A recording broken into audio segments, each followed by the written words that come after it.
I've just got a very brief 5 minutes, hopefully, a few slides here to get us in the mood, if you like, relating to this issue of the sustainable economy and what that actually might mean. In the institute that we're running, we're focusing particularly on interdisciplinary approaches. Over 70 academics are part of the institute.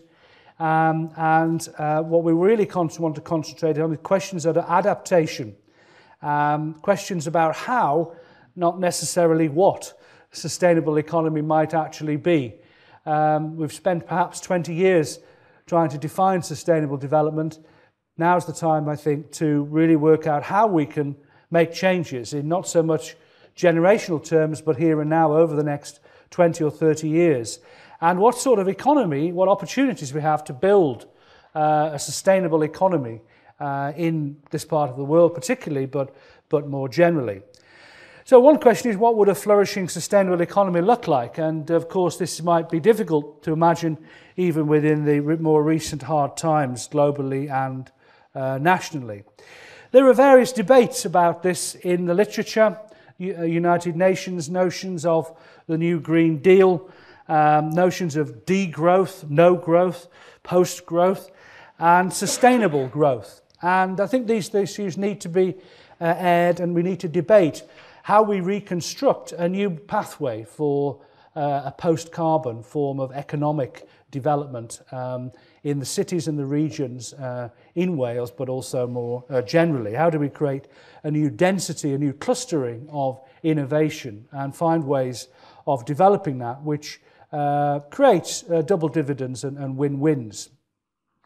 Seems to me that a set of issues here, and it's central to the innovation network that we belong to here in this community, is the relationship between research and development, the research and development base, the growth of entrepreneurial and business activities, both in the hard and, if you like, the soft areas, from engineering to cultural, the cultural economy, for instance, in Cardiff and its region, for instance, and then also how we develop sustainable skills developments, which is the main theme of the two speakers.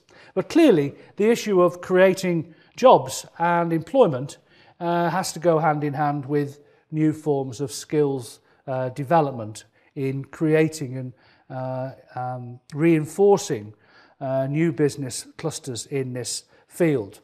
Now, it seems to us in Cardiff, I think that one important part about this development is not so much the microeconomy issues or indeed the macroeconomy, but also what we might call the spatial economy. How, in fact, we can develop new networks of innovation in this field between us, between the big stakeholders of universities, research institutes,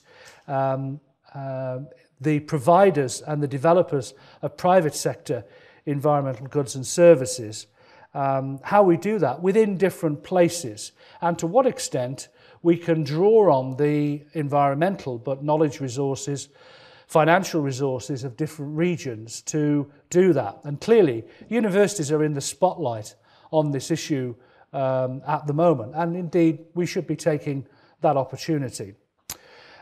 City regions, cities themselves, particularly Cardiff here, how do we see that as an innovative region and an innovative place?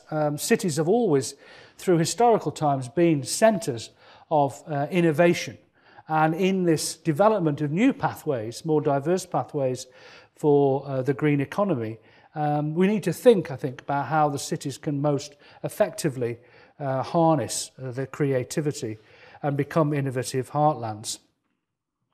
Now, one might say, well, what are the ways in which we can construct sustainable communities? And in Brass, in fact, and in the Institute, we've pulled together all sorts of case studies which are unique in different places and looked at some of the big areas here that are important in this shift and in this process. These are not just simply sectors, but they're key resource areas in terms of transport and mobility, energy, waste, services, ICT, food and timber, and amenity services. Not the only ones, but these are, if you like, in many respects, some of the commanding heights of a Green Deal or a new Green Deal in terms of how we relate and develop a more sustainable economy, we feel. And these are built on over 60 different case studies. So this is a sort of virtual community or virtual economy that we're sort of creating here. But we need to think, I think, imaginatively about that and in constructing new options for our city regions and then to match the demand and supply of skills to those areas. There's great opportunity here in my view and in our view.